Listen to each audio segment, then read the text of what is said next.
আসসালামু আলাইকুম। সবাই কেমন আছেন? আশা করি ভালো আছেন। তোমার নামে লেখা চিঠি গল্পটি রেগুলার এই চ্যানেলে দেওয়া হবে, সবাই সাবস্ক্রাইব করে রাখবেন।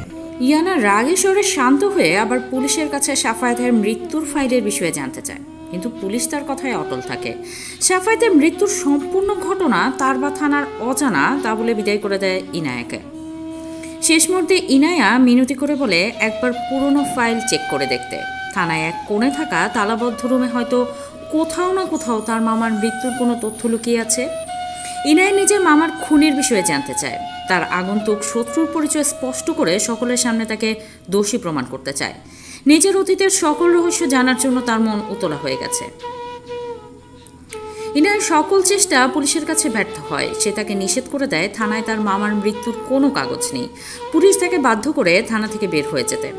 পুলিশের ব্যবহার ইনার কাছে অদ্ভুত লাগে, তবে অরণ্য যথেষ্ট শান্ত থাকে। পুলিশের বলা প্রতিটা কথা অরণ্যর কান অবধি আসে। ইনায় মিনতি আর রাগ সবই অরণ্য শুনে, তবু অরণ্য শান্ত সমুদ্রের মতো শান্ত থাকে। একবার প্রতিবাদ করেনি পুলিশের কথার বিরুদ্ধে, ইনায়ের দেওয়া যুক্তির পক্ষে আওয়াজ তোলেনি।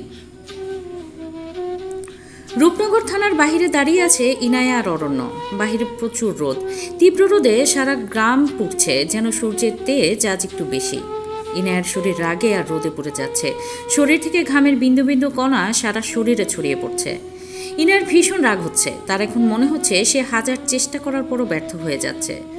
সত্য খোঁজার প্রয়াস করেও সে এক বিশাল সমুদ্রের অদৃশ্য মায়ার বেড়াজালে জড়িয়ে যাচ্ছে।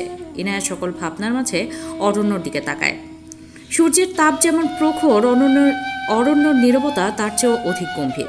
অরণ্যর হঠাৎ করে এমন নীরব হয়ে যাওয়ার কারণ ইনায়ার জানা নেই। সকালে যে অরণ্যর মুখে হাসি মুখে কথা বলেছে, এখন তার মুখ এত শান্ত। ইনায়া বলে, অরণ্য, কি হয়েছে আপনার? বাড়ি থেকে বের হওয়ার পর থেকে আপনি এত শান্ত হয়ে গেলেন কেন? আপনাকে জোর করে থানায় নিয়ে এসেছে বলে কি রাগ করেছেন এই ইনায়ের উপর? ইনায়ের কথা শুনে অরণ্য তার দিকে তাকায়।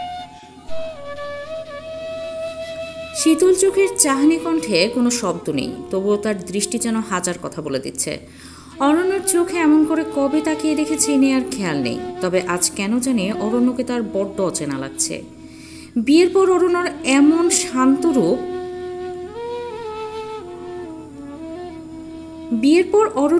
শান্ত রূপ, সম্মুখীন তার অধিকবার হতে হয়নি, কিন্তু আজ এমন কি হয়েছে যার জন্য অরণ্য এমন চুপ হয়ে যাচ্ছে? ইনায়া আগ্রহ নিয়ে জিজ্ঞেস করে। অরণ্য উত্তর দেন, কি হয়েছে আপনার? হঠাৎ করে আপনার চোখে মুখে এত নীরবতা, গম্ভীরতা আর এমন শীতল চোখের কারণ কি? থানার সামনে থাকা দেয়ালে অরণ্য হেলান দিয়ে নিজের শরীরের সমস্ত ভার ছেড়ে দেয়। এরপর ইনায়ার নিষ্পাপ মুখের দিকে তাকিয়ে বিনয়ের স্বরে বলে, ইনায়া, আপনাকে যদি একটা অনুরোধ করিয়ে রাখবেন, শত্রু হিসেবে যদি একটা পরামর্শ দিয়ে শুনবেন। অরণ্যর এমন কথা শুনে ইনায়া বুঝতে পারে অরণ্যর মনে বিশাল কোনো ঝড় বয়ে যাচ্ছে, যার জন্য অরণ্য এমন শান্ত ব্যবহার করছে। ইনায়া আগ্রহ প্রকাশ করে, বলুন কি? অরণ্য, কি এমন অনুরোধ বা আদেশ করবেন? শুনে দেখি শত্রুর কথায় কত উপকার হয় আমার। খুনের তদন্ত বন্ধ করে দিন। যে সত্যি খোঁজার চেষ্টা করছেন তা মাটি চাপা দিয়ে দিন। মামার কবরের মতো তার মৃত্যুর রহস্যও কবর দেন। চলুন নতুন করে আবার পথ চলা শুরু করি। অরণ্যর কথা শুনে ইনায়া ওর দিকে অদ্ভুত দৃষ্টি নিয়ে তাকিয়ে থাকে। অরণ্য তার খুনিকে শাস্তি দিতে নিষেধ করছে।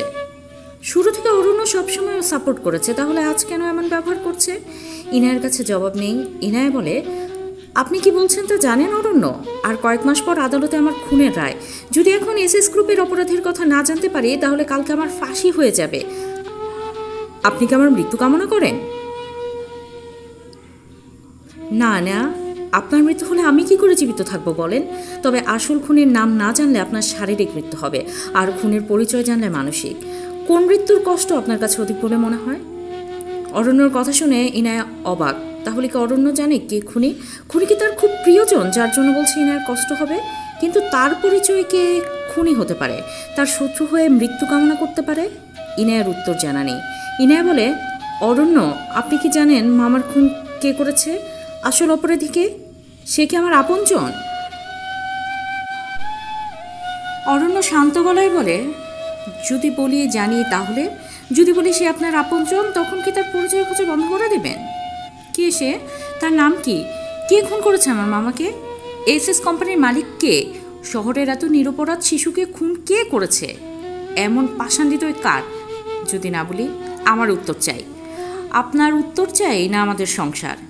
ইনায়া, যদি এই খুনের তদন্ত আপনি শুরু করেন তবে হারাতে হবে আমাকে, ফিরে যেতে হবে আবার চৌধুরী বাড়িতে, শত্রু ভেবে ঘৃণা করতে হবে আমাকে। অরণ্যর কথা শুনে ইনার মাথায় শুধু একটা কথা আসে, সে জিজ্ঞেস করে ফেলে, তাহলে কি আপনি খুন করেছেন সাফেদ মামাকে? এসএস কোম্পানির খাবারে বিষ মিশিয়ে কি নিষ্পাপ বাচ্চাদের খুন করেছেন? এত জঘন্য অপরাধ কি করে করেছেন আপনি অরণ্য? যদি আমার উত্তর হ্যাঁ হয় তাহলে কি করবে? ছেড়ে চলে যাবে আমাকে? ডিভোর্স দেবে আমাকে? আবার ইভান চৌধুরীর বউ হয়ে যাবে? হয়ে যাব। অন্যদিকে ইভান রুম থেকে বের হয়নি। আজ তার মনে ভীষণ আধার জমে রয়েছে। তার চোখের নিচে কালি পড়ে গেছে, যা দেখে বোঝা যায় সে সারা রাত নির্ঘুম কাটিয়ে দিয়েছে। সকালে সূর্যের আলো ইভানের চোখ মুখে পড়ে ইভান শ্বাস ফেলে বলে, যার জন্য আমি হাজারো রাত নির্ঘুম কাটিয়ে দিলাম, সে হয়তো অন্য কারো বুকে তাকে জড়িয়ে ধরে ঘুমিয়ে পড়েছে। চাওয়ার অধিকার সবার থাকলেও পাওয়ার ভাগ্য সবার থাকে না। কি করে পাওয়া যায় এমন ভাগ্য যে ভাগ্যে আপনি আমার হবেন ইনায়া? ইভান কথাটা ভেবে মৃদু হাসে। সেই হাসির মধ্যে কত দুঃখ লুকিয়ে রাখা ছিল তা সবার অজানা। প্রতিটা মানুষ জীবনে একবার ভুল করে, কিন্তু তার ভুলের শাস্তি স্বরূপ কি তার প্রিয় মানুষকে নিজের জীবন থেকে কেড়ে নেওয়া উচিত? কিন্তু ইনায়াকে কেউ ইনায়ের জীবন থেকে জোর করে কেড়ে নিয়ে যায়নি। ইভান স্বেচ্ছায় তাকে অন্যের হাতে তুলে দিয়েছে। তবে আজ কেন তাকে ফিরে পাওয়ার জন্য এত হাহাকার? কেন তার সাথে জীবন কাটানোর এক আকাশ পরিমাণ ইচ্ছে ইভানের? সব কথার কোনো উত্তর জানা নেই ইভানের। শুধু বেঁচে থাকার জন্য, পৃথিবীতে শ্বাস ফেলার জন্য ইনায়ের প্রয়োজন তার জীবনে। সকালে অফিসে যেতে হবে, যার জন্য বিছানা থেকে উঠে বসে। সারা রাত অনিদ্রা যাপন করার জন্য তার চোখ খুলছে না। তবুও দায়িত্ব পালন করতে হবে, যার জন্য সে দীর্ঘশ্বাস ফেলে ওয়াশরুমে চলে যায় ফ্রেশ হতে। অন্যদিকে ইনায়া অরণ্যর কথা শুনে চোখে পানি চলে আসে। যে অরণ্য কাল অবধি ইভানের নাম তার মুখে শুনে খুন করার ধমক দিয়েছে, আজ তার সামনে থাকা সেই অরণ্য ইভানের জীবনে তাকে ফিরে যেতে বলছে। অবিশ্বাস্য। ইনায়া তাচ্ছিলের হাসি দিয়ে বলে, আপনারা পুরুষ জাতি এমন কেন?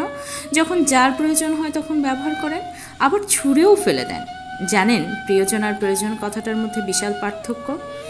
কারো প্রিয়জন হতে পারিনি, কখনো হব প্রয়োজনে সবার শীর্ষ তালিকায় ছিলাম আমি। ছোট পর্ব, যার জন্য দুঃখিত। আজ অবরুদ্ধ নিশীথ পড়তে পড়তে এখনো তার ঘোর থেকে বের হতে পারিনি।